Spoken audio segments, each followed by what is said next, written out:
Racecourse ময়দানে অমুক কবিতা লিখেছেন তিনি, ইতিহাস সেটা জানে।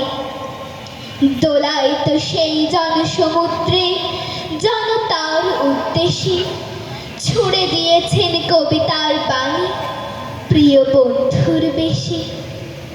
যেন নেতা নন, বক্তাও নন, অলৌকিক এক কবি কয়টি চরণে তুলে ধরলেন সারা বাংলার ছবি। 23 বছরের করুণ ইতিহাস, নিপীড়ন অবহেলা বর্ণিত হলো তাঁর কবিতায় সেদিন বিকেল বেলা। উদ্দীপনায় তীব্র জনতা তার তেজে হুঙ্কারে আপ্লুত হলো মুষ্টিবদ্ধ চেতনার সম্ভারে।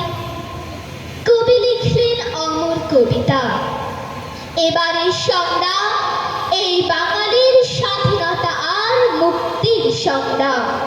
ধন্যবাদ।